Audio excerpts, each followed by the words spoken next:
magmalinis pa, ate. Ito ba? Ito bang kabayaran ng ginawa mong pagtulong sa akin noon? Wala kang karapatang magsalita sa akin ng ganyan dahil hindi mo alam kung ano talagang nangyari.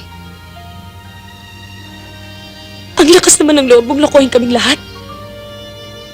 Akala mo kung sino kang Martin na nagtitiis dito sa hirap. Habang kaming lahat ay lumalasap ng konting sarap.